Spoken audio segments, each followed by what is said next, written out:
আসসালামু আলাইকুম সবাইকে। এখন থেকে আমি দেশ ও দেশের বাইরের বিভিন্ন মিডিয়ায় প্রকাশিত বিভিন্ন প্রতিবেদন বা কলামের যে তথ্যগুলো আছে সেগুলো বিশ্লেষণ করার চেষ্টা করব এবং যে সেগুলো আপনাদের সামনে ছোট আকারে তুলে ধরার চেষ্টা করব।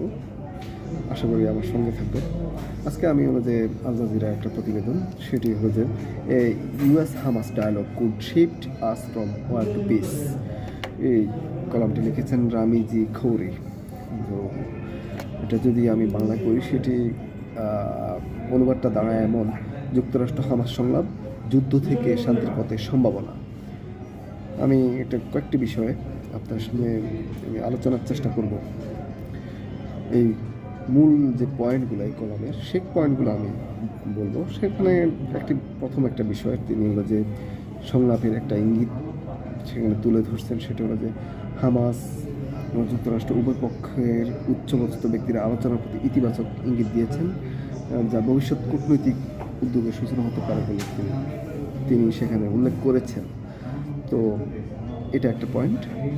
এই পয়েন্ট আরেকটা পয়েন্ট হলো যে কৌশলগত বাস্তবতা, সেটা তিনি এখানে তুলে ধরেছেন যে যুক্তরাষ্ট্র মধ্যপ্রাচ্য বিষয়ক সম্পৃক্ততা কমিয়ে আনতে চায়, মানে মধ্যপ্রাচ্যে তাদের যে প্রভাবটা, সেই প্রভাবটা তারা কমিয়ে আনতে চায়। অন্যদিকে হামাস গাজায় তাদের রাজনৈতিক অবস্থান সুসংহত করতে চায়। তো যা সংলাপের সম্ভাবনাকে আরও বেশি উন্মুক্ত করেছে, আরও বেশি সম্ভাবনাকে আরও বাড়িয়ে দিয়েছে।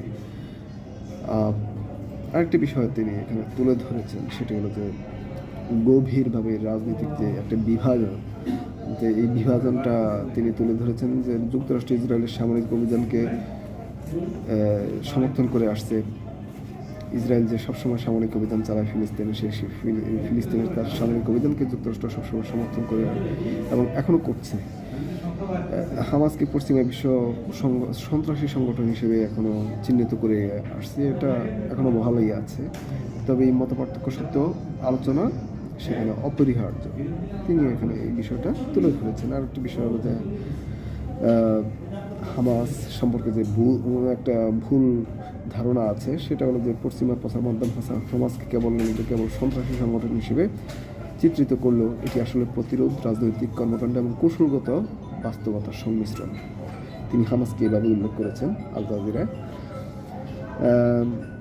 হামাসের শান্তির প্রতি একটা অবস্থান, সেটা হলো যে এই পয়েন্টটা গুরুত্বপূর্ণ। সেটি হলো যে 2002 সালে আরব শান্তি প্রস্তাবের সঙ্গে সামঞ্জস্য রেখে হামাস একাধিকবার 1967 সালের সীমানার মধ্যে একটি স্বাধীন ফিলিস্তিন রাষ্ট্র মেনে নেওয়ার ইঙ্গিত দিয়েছে। এটা এই হামাসের যে শান্তির প্রতি অবস্থান, সেটি একটা পয়েন্ট তিনি এখানে তুলে ধরেছেন। একটা বিষয় হলো যে প্রতিবন্ধকতার বিষয়টা তুলে ধরেছেন, যে ঐতিহাসিক একটা প্রতিবন্ধকতা। সেটা হলো যে 1970-এর দশকে ফিলিস্তিনের দুই রাষ্ট্রের সমাধানে আগ্রহ থাকলেও যুক্তরাষ্ট্র ইসরায়েলের কঠোর অবস্থানের কারণে সেটা বাস্তবায়ন হয়নি। তো 1970 সালে যে সম্ভাবনাটা ছিল, সেটা আসলে দুইটি শক্তিধর রাষ্ট্রের কারণেই সম্ভব হয়নি। একটা হলো যে আরেকটি পয়েন্ট তিনি তুলে ধরেছেন, ইসরায়েলের সম্প্রসারণবাদ। ইসরায়েল 1920 সাল থেকে ফিলিস্তিনিদের বিতাড়িত করে ঐতিহাসিক ফিলিস্তিনের উপর হলো যে সার্বভৌমত্ব প্রতিষ্ঠা করতে চায় এবং সেটা তারা আরও ভালোভাবে করেছে গত কয়েক বছর। সাম্প্রতিক যে যুদ্ধ, সেটা তার একটা বড় উদাহরণ। একটা বিষয় এখানে এসেছে তার কলামে, সেটি হলো ইতিহাস থেকে শিক্ষা। দক্ষিণ আফ্রিকার বর্ণবাদী শাসনের পতন, ভিয়েতনাম যুদ্ধ বা আফগান যুদ্ধের মতো উদাহরণ প্রমাণ করে যে কঠিন সিদ্ধান্ত হলো শান্তির জন্য সংলাপ এখানে অপরিহার্য বিষয়। আরেকটি বিষয় সেখানে হলো যে তাৎক্ষণিক পদক্ষেপ। এখানে শেষ একটা পয়েন্ট তিনি তুলে ধরেছেন, সেটা হলো যে মধ্যপ্রাচ্যের চলমান সংকট আরও ভয়াবহ হওয়ার আগে যুক্তরাষ্ট্র হামাসের কার্যকর সংলাপ শুরু হওয়া উচিত, সেটা যা যুদ্ধের পরবর্তী শান্তির প্রতিষ্ঠার ক্ষেত্রে পথ দেখাতে পারে।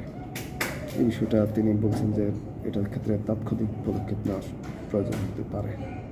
এগুলো এই মধ্যপ্রাচ্যের এই বিষয়গুলো হলো যে এখন মোটা দাগে ওনার কলামের বিশ্লেষণ, সেগুলো আপনাদের সামনে তুলে ধরেছি। আশা করি যে রেগুলার আপনাদের সামনে আরও বেশি তুলে ধরতে পারবো। ধন্যবাদ।